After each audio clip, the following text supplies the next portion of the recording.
Assalamualaikum warahmatullahi wabarakatuh. Perkenalkan, nama saya Meita Dwi Yunita Ningrum dengan NIM 2015200028.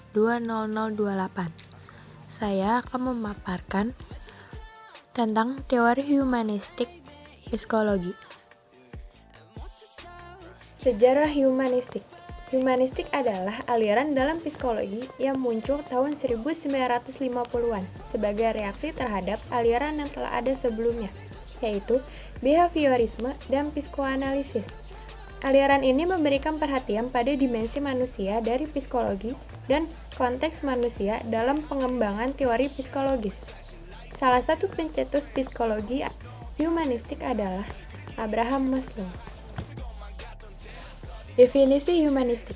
Humanistik adalah salah satu pendekatan atau aliran psikologi yang menekankan kehendak bebas, pertumbuhan pribadi, kegembiraan, kemampuan untuk pulih kembali setelah mengalami ketidakbahagiaan, serta keberhasilan dalam merealisasikan potensi manusia.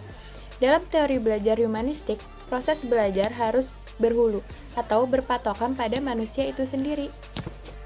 Tujuan humanistik. Tujuan humanistik adalah membantu manusia mengekspresikan dirinya secara kreatif dan merealisasikan potensinya secara utuh. Menurut teori humanistik, tujuan belajar adalah untuk memanusiakan manusia. Proses belajar dianggap berhasil jika si pelajar memahami lingkungannya dan dirinya sendiri. Aspek humanistik. Teori humanistik berorientasi pada aspek kemanusiaan yang mengedepankan bagaimana memanusiakan manusia. Dalam hal ini yang dimaksud adalah peserta didik, dengan harapan peserta didik dapat mampu mengembangkan potensi dirinya. Teori ini memandang manusia sebagai subjek yang bebas dan merdeka untuk menentukan arah hidupnya. Manusia bertanggung jawab penuh atas hidupnya sendiri dan juga atas hidup orang lain. Pembelajaran humanistik berusaha mengembangkan individu secara keseluruhan melalui pembelajaran yang nyata.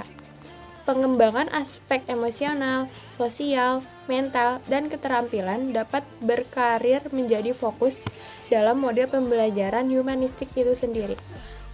Adapun kekurangan dari teori humanistik.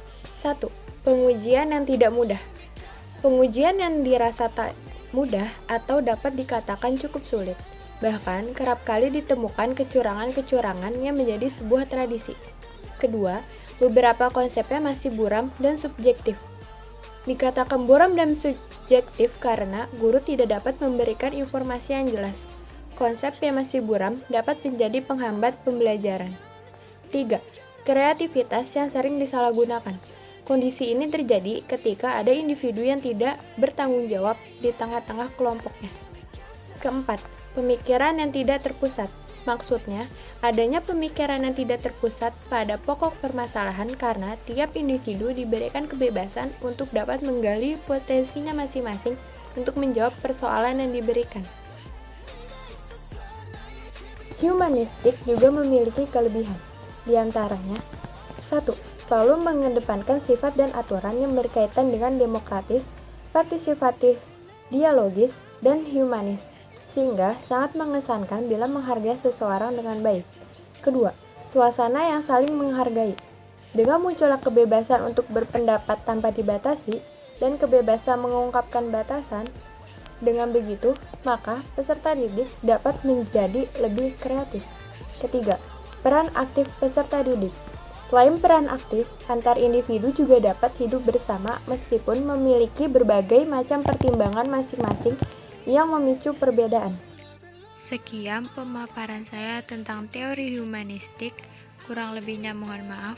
Wassalamualaikum warahmatullahi wabarakatuh.